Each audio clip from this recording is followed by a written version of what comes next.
Fascist তারেকের ক্ষমতার মসনদে যে ভূমিকম্প শুরু হয়ে গেছে, কেউ কি টের পাইছেন? স্কেলে ভূমিকম্পের মাত্রা কতখানি এবং ভূমিকম্পের উৎপত্তি স্থল কোথায়, একটু মন দিয়ে শুনেন। সম্প্রতি ফ্যাসিস্ট তারেক ইন্ডিপেন্ডেন্ট সহ একাধিক নিউজ পোর্টালকে দিয়ে একটা নিউজ করাইলেন যে দেশের ৭৫.৩% জনগণ তারেকরে বা তারেকের কাজকে নাকি সমর্থন করতেছে।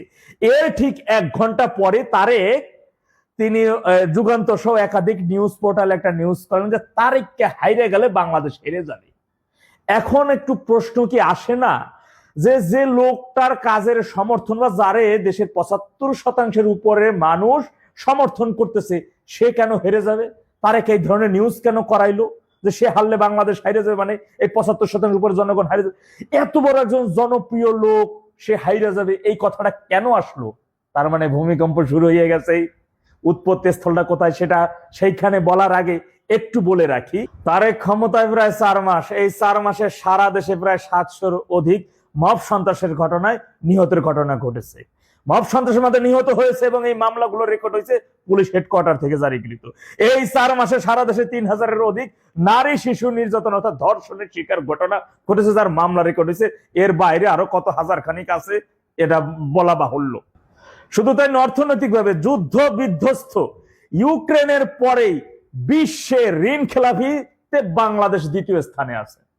যুদ্ধ বিধ্বস্ত ইউক্রেন প্রথম, সেখানে তো যুদ্ধ হইতেছে, আর দ্বিতীয় স্থানে বাংলাদেশ। অর্থাৎ বিশ্বের ১ নাম্বার চ্যাম্পিয়নে বাংলাদেশ যাইতে আর বেশি দিন লাগবে না, একটু ধৈর্য ধরেন। বেসিক শিল্পের রপ্তানি নেমেছে অর্ধেক।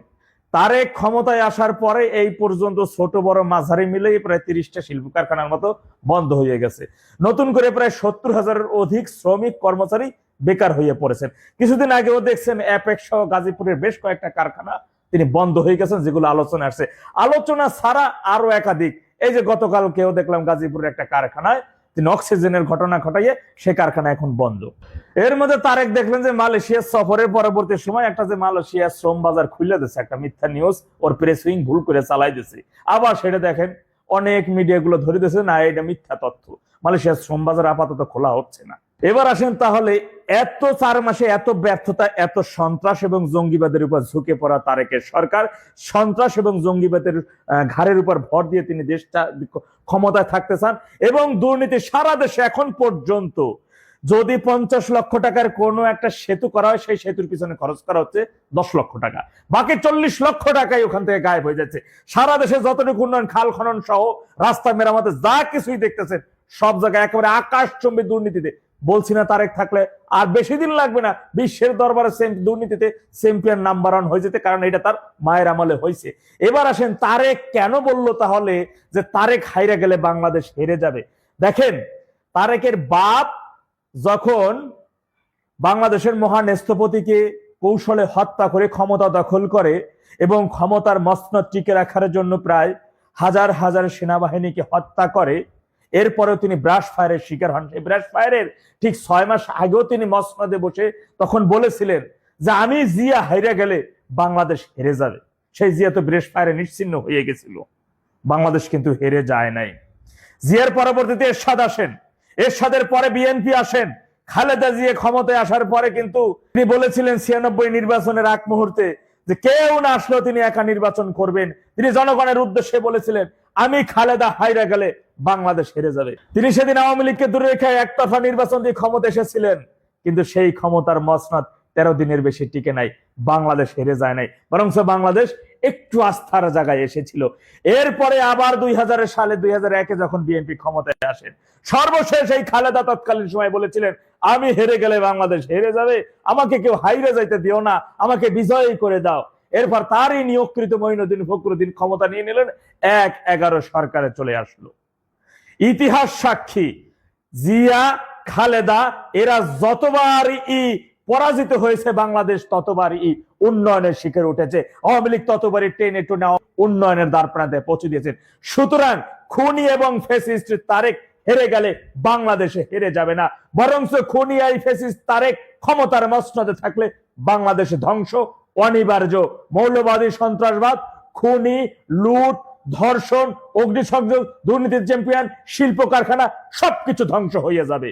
গরিবের ভাবি গরিবের বউ সকলের ভাবির নাই ওই যে ভিনদেশী যুক্তরাষ্ট্র, ওই পাকিস্তান এবং অন্যান্য দেশ যারা আছে তারা ভাগ বাটোয়ারা করে বাংলাদেশটারে খাবে। আর তারেক এইগুলো সবকিছু ওদেরকে সবকিছু বিকাইয়া দিয়া ও ক্ষমতার মসনদে বসে থাকবে, যত মানুষ মারা যাক। আপনারা জানেন জুলাই আগস্টে জঙ্গি হামলার মাধ্যমে যখন জঙ্গি হামলা চলছে, তারেক তখন নাহিদকে ফোন করে বলেছিল, নাহিদ লাশ 2-4টা পড়লে পড়ুক, লাশ যত বেশি পড়বে শেখ হাসিনার বিদায় ঘন্টা তত বাজবে। মাথায় রাখবেন, তারেক রহমান কিন্তু রাজপথের লড়াকু সৈনিক বা কোন রাজনীতিবিদ না। এই তারেক 23 তারিখ কেন দেশ থেকে বিদেশে সফরে চলে গিয়েছিল জানেন? কারণ ওর কাছে মেসেজ ছিল যে আওয়ামী লীগ 23 তারিখ প্রতিষ্ঠাবাদী কিছু ঘটাইতে পারে, সেনাবাহিনী মাঠে নামাই দিছে। ও আগেই ওর জীবন নিয়ে ভাগছে। এই কোমর ভাঙ্গা তারেক এক করে সকালে ওর মায়ের নিয়োগকৃত সেই মঈনুদ্দিন ফখরুদ্দিন ওর হাড্ডি গুড্ডি শুধু শুধু ঝুলাইয়ে ভাঙ্গে নাই। মাথায় রাখতে হবে, হাওয়া ভবন খ ভবন এক থেকে আসে নাই। এই তারেকের ইতিহাস আর একটা ভিডিওর মাধ্যমে তুলে ধরবো। শুধু দেশবাসীকে একটা কথাই বলবো, তারেকের মসনদ এখন থরথর করে কাঁপছে। আপনারা দেশপ্রেমিক ভাইরা শুধু ঐক্যবদ্ধ হন, সজাগ দৃষ্টি রাখুন, সময় কিন্তু বেশি দূরে নাই। তারেক ভেগে যাবে, ওকে খুঁজে পাওয়া একটু মুশকিলই হয়ে যাবে।